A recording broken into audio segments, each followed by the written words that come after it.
Hello दोस्तों, कैसे आप सभी। मैं वीके सिंह आप सभी का मैथमेटिक्स वीके सिंह में स्वागत करता हूं और मैं आशा करता हूं कि आप सभी स्वस्थ होंगे, मस्त होंगे और अपनी पढ़ाई व सेहत का भी अच्छे से करें। तो आज का अपन लोगों का सेशन रहने वाला है एसआई का 6 सेशन। इससे पहले अपन लोग 5 सेशन कंप्लीट कर चुके हैं, तो डायरेक्ट इस वीडियो पर आने की कृपा ना करें। इससे पहले जो भी 5 सेशन है उन्हें पहले कंप्लीट कर लें, उसके बाद ही इस वीडियो पर आए तो ज़्यादा बेटर रहेगा। तो उससे मैं बता दूं कि एसआई पहले हम एसआई पढ़ेंगे, फिर सीआई पढ़ेंगे, फिर दोनों को एसआई सीआई को मिलाकर पढ़ेंगे। तो अब ऐसा ही अपन लोगों का ज़्यादा नहीं बचा है, काफ़ी जल्दी खत्म होने वाला है। फिर सीआई पढ़ेंगे, फिर दोनों को मिलाकर पढ़ेंगे। चाहे किसी का भी एग्जाम हो, एसएससी हो, सीडीएस हो, जहाँ कहीं भी आपका नॉन टेक्निकल मैथ आता है, वहाँ आपका एसआई या सीआई से क्वेश्चन पूछा जाता है।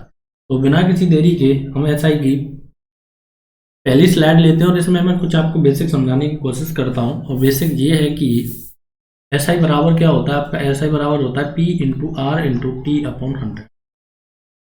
ठीक है जी।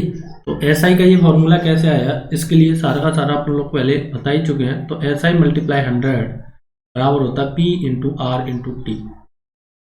ठीक है जी, इसमें आप किसी को कोई दिक्कत नहीं होनी चाहिए। अब यहाँ से एस आई बराबर 100 मल्टीप्लाई 100 आर मल्टीप्लाई टी बराबर क्या कर दिया हमने, प्रिंसिपल कर दिया।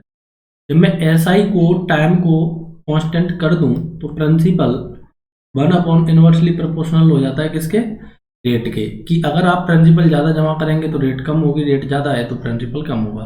तो ये वाला मेथड अपन लोग आज के सेशन में डिस्कस करने जा रहे हैं और काफ़ी बेहद ज़्यादा इम्पोर्टेंट है ये, कि अगर आपकी साधारण ब्याज और टाइम कांस्टेंट है तो प्रिंसिपल इनवर्सली प्रोपोर्शनल हो जाता है किसके, रेट के। व्युत्क्रमानुपाती होता है किसके, दर के।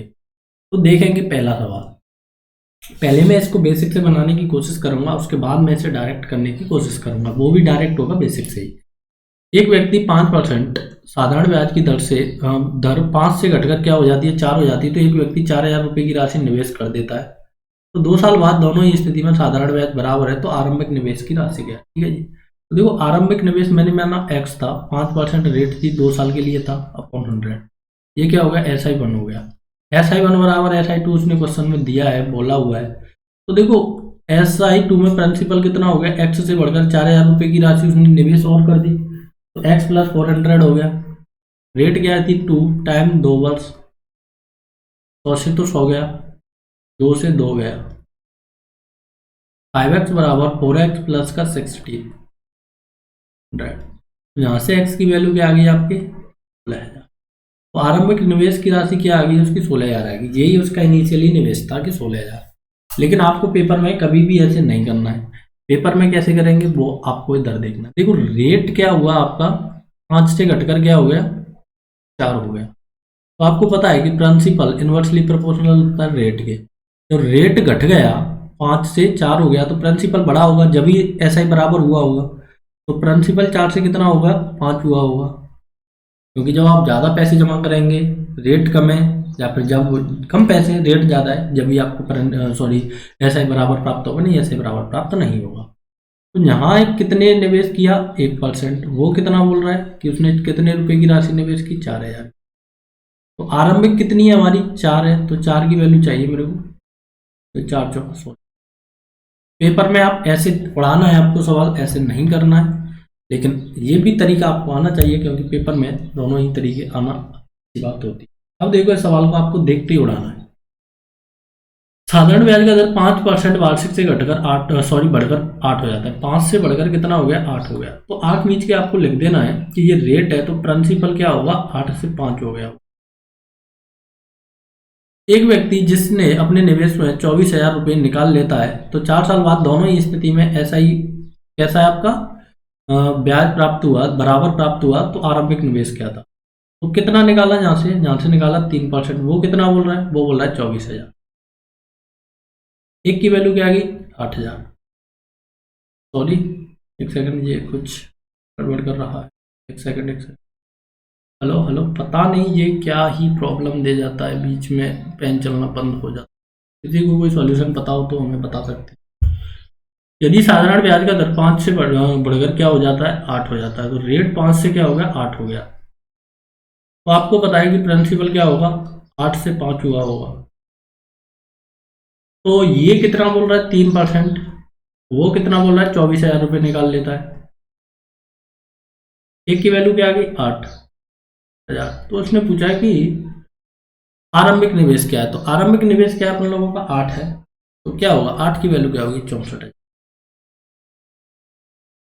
बड़ी आसानी के साथ आप इसे निकाल सकते हैं। अगर फिर भी किसी को दुविधा है, उनके लिए अपन लोग बताते हैं कि मान लो उसने पहले एक्स रुपये निवेश किए 5% की रेट से 4 साल के लिए, फिर उसने एक्स में से 24,000 निकाल लिए, रेट 8 थी, टाइम 4 था, अपॉन का 100। तो ये गया, 4 से 4 गया, ये आ गया 5x बराबर 8x माइनस, अब 24 मल्टीप्लाई 8 हो गया, 1 2 3 0, ठीक है। 3x की वैल्यू आ गई 24 मल्टीप्लाई 8। तो देखो इसमें मैं 3 से काटूंगा तो 8 हो जाएगा, इसी कारण मैंने मल्टीप्लाई नहीं किया। 64,000 रुपये। देखेंगे नेक्स्ट सवाल। एक व्यक्ति 40,000 रुपये की राशि 20% वार्षिक एसआई की दर से निवेश करता है। प्रत्येक 2 साल बाद साधारण ब्याज मूल धन में जुड़ जाता है। तो 4 साल का साधारण ब्याज क्या है, वो सॉरी 4 साल का साधारण ब्याज क्या है। तो देखो इस प्रकार के सवालों में क्या करना है कि इसने 2-2 साल का एक टर्म बनाया। तो एक साल में 20 मिला, तो 2 साल में कितना मिल गया, 40 मिल गया। फिर उसके बाद उसने जो भी ब्याज मिला, तो इकाई दही सैकड़ा हजार। तो 40% का मतलब 140, ये इसका क्या हो गया, अमाउंट हो गया पूरा का पूरा। ये कितने का हो गया, 2 ईयर का। फिर से मैं 2 ईयर का निकाल दूं इसी को। तो इस कॉन्सेप्ट का यूज करते हैं हम उसमें, सीआई में करते हैं। तो ये 4 साल का क्या आ जाएगा, अमाउंट आ जाएगा, मिश्र धन आ जाएगा। तो 2 जीरो से आपका 2 जीरो गया, 1 zero 1 zero 1 zero 1 zero, 14 9 196, sorry 14 14 196 multiply 40। तो 0 0 चचक 24 की 4 हासिल 2 36 37 37। तो 78,400 क्या आएगा, मेरा अमाउंट आएगा। तो मेरा प्रिंसिपल कितना है, प्रिंसिपल मेरा 40,000 है। तो ऐसा ही कितना आ गया, 38,700। तो बड़ी आसानी से आप इसे बना पाएंगे। जो कोई सा भी, सॉरी 3800 क्या आ गया आपका, सिंपल इंटरेस्ट आ गया। या फिर कैसे करेंगे सवाल को, दूसरा तरीका क्या रहेगा, 40,000 पर 20% की रेट से 2 साल का आप सीआई निकालिए, एसआई निकालिए, सॉरी। तो 2 जीरो, ये हो गया 4, तो 3 जीरो 4 चौक 16। अब 40,000 में ये ऐड कर देना है आपको। ये कितना हो गया आपका, 56,000। फिर से इस पर 2 साल का निकाल दीजिए, ये हो गया फिर से 4, 0 0 6 चौक 24, और कितना हो गया, 6 चौक 24 20 और 21। तो 16,000 वहां से मिला, और ये कुछ यहाँ से मिल गया। तो कितना हो गया जी, 37,400 क्यों आ रहा है, 8 क्यों नहीं आ रहा, मल्टीप्लाई में कुछ गड़बड़ होगी, देख लीजिए इसे आप। इस प्रकार से भी सवाल को दोनों तरीके से मिल जाएगा सवाल। तो नेक्स्ट सवाल है, एक व्यक्ति अपनी आय का 2/5 बाय 4% की रेट पर, 1/3 बाय 5% की रेट पर और शेष को 10% की वार्षिक साधारण ब्याज पर निवेश करता है। तो एक साल में कुछ लोगों से 2,267 रुपये साधारण ब्याज प्राप्त होता है। तो उसका मूलधन क्या था और उसने रेट ऑफ इंटरेस्ट पूछा है। 2 क्वेश्चन पूछे हुए इसमें। तो इस प्रकार के सवालों को आप कैसे बना पाएंगे। तो एक तो तरीका ये है, तरीका नंबर 1 इस सवाल का करने का। चलिए मैं थोड़ा सा रूम बनाऊं। सवाल आपने पढ़ ही लिया हो, नहीं पढ़ा है तो पढ़ लीजिए। तो देखिए 2/5 किस पर निवेश किया, 4% की रेट पर। मैं क्या निकाल रहा हूँ यहाँ से, केवल और केवल ऐसा ही निकाल रहा हूँ। 1/3 किस पर किया, 5 पर। तो देखो 2/3 प्लस 1/3 जा चुका है, सॉरी 2/5 है, तो 15 एलसीएम आया यहाँ से। तो 6 प्लस 5, तो 11/15 अपन लोगों का जा चुका है। तो रिमेनिंग कितना बचा, 4/15। वो कितने पर निवेश किया, 10% पे। तो यहाँ से क्या आ गया मेरा, तो कुछ एलसीएम तो बन नहीं पा रहा है। तो 8/5, 5/3 यहाँ से मैं बनाऊँ तो 3 बार, ये 2 बार, फिर से हो गया 8/, ठीक है जी, 8/3। अब क्या करेंगे अपन लोग, यहाँ से एलसीएम लिया 15 आया, ये गया 3 टाइम तो 24, 25, 40। तो ये कितना हो गया आपका, 4 और 4 8, 9। तो 89/15 क्या आ चुका है आपका, रेट आ चुका है। ये क्या आ गया जी, आपका रेट आ गया। मैंने टोटली पर रेट निकाल दिया, ठीक है जी। अब क्या करेंगे, या फिर इसे क्या बोलेंगे आप, एस आई बोलेंगे। रेट ना बोलें तो एस आई बोलेंगे। एस आई कितना दिया है वो आपको, 89/15% की वैल्यू कितना दिया है, 267 दिया है। प्रिंसिपल कितना होता है आपका, 100% होता है, तो 100% की वैल्यू चाहिए आपको। तो मल्टीप्लाई 100, और 89 नीचे जाएगा, 15 ऊपर आएगा, तो ये सिर्फ 3 टाइम जाएगा, 15 थी 45। 45,000 आपका क्या आ चुका है यहाँ से, 4500 या 45,000 जो भी है आपका मूलधन आ चुका है। अब आपको क्या, ये हो चुका है आपका रेट और ये हो चुका है क्या आपका एस आई। अब देखो तरीका मैं इसका दूसरा बताऊं निकालने का, पेपर में आपको ऐसे नहीं करना है। पेपर में कैसे करेंगे, देखो पहला पार्ट है 2/5, सेकंड पार्ट है आपका 1/3। तो 5 और 3 का एलसीएम आप टोटल प्रिंसिपल मान लीजिए। तो 15 मैंने क्या मान लिया, प्रिंसिपल एज्यूम किया है, ये कोई एग्जैक्ट प्रिंसिपल नहीं है। तो देखो पहला पार्ट निवेश किया था इसने, पहला पार्ट निवेश किया था, एक सेकंड क्वेश्चन देखता हूँ। पहला पार्ट निवेश किया 4% रेट पर। तो देखो 2/5 कितने का, 15 का, तो यहाँ से क्या 6, तो 6 किस पे निवेश किया, 4% रेट से। अब 1/3 15 का, तो बोलेंगे आप 5 किस पे निवेश किया इसने, 5% पर, 100 का। तो देखो 6 जा चुका है और 5 जा चुका है, तो टोटली कितना जा चुका है, 11 जा चुका है। तो बचा कितना होगा, 15 में से 4 बचा होगा, तो 4 किस पे निवेश किया उसने, 10% पे। तो यहाँ से आप उसे निकाल देंगे, तो टोटली क्या हो गया इसका, एक सेकंड ये फोटो आ गया, ये हॉर्न वाले आ जाते हैं बीच में। तो देखेंगे कि कितना आ चुका है आपका यहाँ से, 24/100 प्लस 25/100 प्लस 40/100, फिर से यहाँ से 89/100 आ चुका है। तो ये क्या आ गया आपका, ऐसा ही आ गया। तो 89/100 की वैल्यू क्या दी है आपको, 267 दी है। अपने प्रिंसिपल कितना माना, 15 माना, तो आपको वैल्यू किसकी चाहिए, 15 की चाहिए। तो 267 मल्टीप्लाई 15/89 मल्टीप्लाई, तो ये इससे 3 टाइम 4500 आएगा। मैंने पहले 45,000 कर दिया, तो उसमें कोई कंफ्यूजन नहीं होना चाहिए। अब देखो मेरे को रेट परसेंटेज कैलकुलेट करना है, क्या करना है, रेट परसेंटेज। वो मैं कैसे कैलकुलेट करूंगा कि मेरा ऐसा ही कितना आ गया, 89/100, 100 अपॉन में क्या कर दूं, 45 कर दूं, क्योंकि टोटल प्रिंसिपल कितना है, 15 है। तो मैं यहाँ से रेट 89/50 निकाल दूंगा बड़ी आसानी के साथ। तो ये क्या आ गया मेरा, रेट आ गया मेरा यहाँ से 89, तो 75, 14, तो कितना बचेगा, 75 अच्छा 5, 14 बचेगा। ये आ गया मेरा एग्जैक्ट रेट, 5 सही 14/15। कुछ लोगों को ये बात हजम नहीं हुई होगी, तो उन लोगों को हजम नहीं हुई है, तो उनके लिए मैं एक और तरीका बताता हूँ, आपको हजम होनी चाहिए। देखो मेरा प्रिंसिपल कितना है, 15, रेट क्या है मेरी R/100, टाइम मैंने 1 साल लिया, तो मेरे को कितना एस आई प्राप्त हुआ, 89/100 प्राप्त, ठीक है। तो आप देखेंगे कि 100 से 100 गया, आर की वैल्यू क्या आएगी, 89/59। तो फिर से 5 सही 14/15। जो भी बात आपको हजम हो जाए उसे हजम कीजिए। अब आगे बढ़ते हैं। नहीं समझ में आए एक बार फिर से वीडियो रिपीट करके देख लेंगे, अगर फिर भी नहीं आए तो कमेंट बॉक्स में लिख के बताएं। मैंने सारे के सारे तरीके बता दिए, वैसे सवाल में मैं केवल एक ही तरीका लगाऊंगा जिससे ये जल्दी हो जाते। तो देखेंगे 1/3 किस पर जमा किया, 7% रेट। 1/4 किस पर निवेश किया, 8% रेट पर। देखो 1/3 गया, 1/4 गया, तो टोटल कितना गया, 7/12 गया। तो रिमेनिंग कैसे निकालते हैं, या तो 1 में से सब्ट्रैक्ट कर दीजिए, या फिर 12 में से 7 गया तो कितना बचा आपका, 5/12 बचा। वो किस पे निवेश किया, 10% की रेट पे निवेश किया। तो यहाँ से टोटली का एलसीएम कितना आ गया, 12 आ गया। तो ये आ गया आपका 28, ये कितने बार आ गया, 3 बार, तो ये आया 24, ये आ गया 50। तो यहाँ से आपका क्या आ चुका है,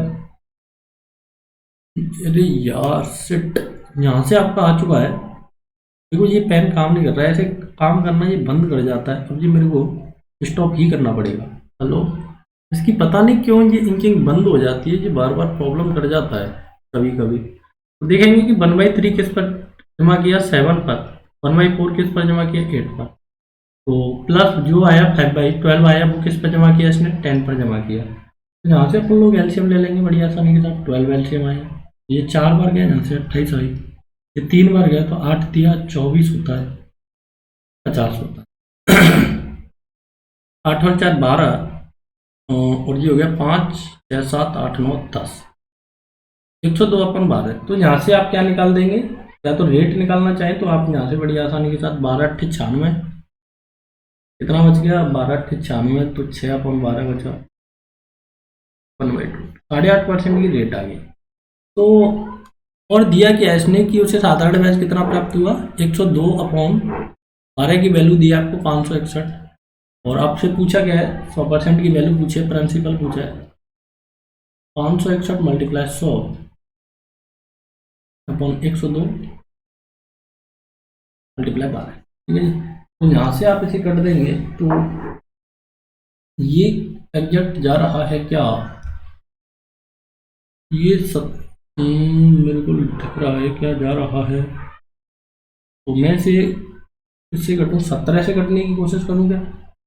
17 छः होता है 102, 17 के 17, 17 थी 51, ये कितना बार गया 11 बार गया, और ये 2 बार गया, ये 6 बार गया, तो ये हो गया 11 6 66। तो 66 रुपये मेरा क्या आ गया, यहाँ से प्रिंसिपल आ गया। तो बड़ी आसानी के साथ ये तरीका आ जाए, या से पिछला वाला तरीका जो भी आपकी समझ में आ जाए, किसी से एक से निकाल सकते हैं। अब देखेंगे कि इस प्रकार के भी सवाल पेपर में पूछे जाते हैं। एक व्यक्ति 2000 रुपये की राशि 4% की साधारण ब्याज पर निवेश करता है, 3000 रुपये की राशि 14% एसआई पर निवेश करता है, तो कुल राशि पर उसका साधारण ब्याज क्या है। तो देखो मैं दो तरीके से बताऊंगा। फिर पहले देखो 2000 रुपये की राशि 4% की रेट पर 1 साल के लिए, प्लस 3000 रुपये की राशि 14% की रेट पर 1 साल के लिए। तो यहाँ से 4 दूनी 8, 14 तिया 42, देखो 2 जीरो से 2 जीरो गया, तो 14 तिया 42, तो ये हो गया टोटल कितना हो गया 500। तो 500 क्या मिला मेरे को, ऐसा ही मिला। अब देखो टोटल मेरा प्रिंसिपल कितना हो रहा है, टोटल प्रिंसिपल हो रहा है 5000। 5000 रुपये में क्या रेट लूँ कि 1 साल में मेरे को कितना एसआई मिल जाए, 500 मिल जाए। तो 2 जीरो 1 जीरो 1 जीरो, तो रेट आ गया यहाँ से आपका 10%। तो ऑल ओवर पर उसने कितना ब्याज लिया है, 10% का ब्याज लिया है। लेकिन पेपर में कैसे करेंगे, देखो ये 2000 है, ये 3000 है, तो यहाँ पर 2 लिखी, यहाँ पर 3 लिखी, मैंने रेशियो लिख लिया। ये राशि कितने पर जमा करी, 4% पर, ये कितने पर जमा करी, 14 पर। तो टोटल कितना हो गया यहाँ से 8% प्लस 42%, टोटल कितना हो गया आपका 50 हो। 50 में आपका प्रिंसिपल कितना है, 5 यूनिट है, तो 50 में प्रिंसिपल 5 यूनिट, तो रेट क्या आ गया आपकी 10%। तो जो भी तरीका आपको सूटेबल लगे उस तरीके से आप सवाल को करें। अब देखेंगे नेक्स्ट सवाल और आज का अंतिम सवाल। तो आप इस सवाल को पहले करने की कोशिश करें, तो मैं ऐसा करता हूँ कि आपका आंसर भी आ चुका होगा। तो देखेंगे 4000 लिखूँ मैं, यहाँ पर 6000 लिखूँ, तो 4:6, या फिर क्या लिखूँ मैं 2:3। ये जी बड़ी आसानी से पहली कितने पर जमा की, 15% रेट, दूसरी 16 पर, तो यहाँ से कितना आ गया 15 दूनी 30 प्लस 16 दिया 48, तो 8 78% आ गया। अब 78% में उसने कितने यूनिट जमा किया, 5 यूनिट किया। 78 में क्या दे दूँ, 5 से डिवाइड कर दूँ, 75/3/5, तो ये क्या आ गया मेरा रेट आ गया। तो पूरे रेट पर मेरे को ऑल ओवर रेट निकालना है, तो इस प्रकार से मैं रेट निकालूंगा। तो आज का सेशन में मैं केवल इतना ही रखता हूँ, क्योंकि ज़्यादा बड़े सेशन हो रहे हैं और थोड़ा सा रेस्पॉन्स भी कम मिल रहा है ज़्यादा बड़े सेशन से, तो छोटा सेशन ही रखना ज़्यादा बेटर दिख रहा है। वीडियो से अगर आपको थोड़ा बहुत ही फायदा होता है तो थोड़ा सा हमें सपोर्ट करने की कोशिश करें, और वीडियो को शेयर भी करते हैं और चैनल को सब्सक्राइब भी कर लें, जिससे कि प्रत्येक वीडियो का नोटिफिकेशन आपको सबसे पहले पहुँचे। तो thank you for watching, take care, bye bye.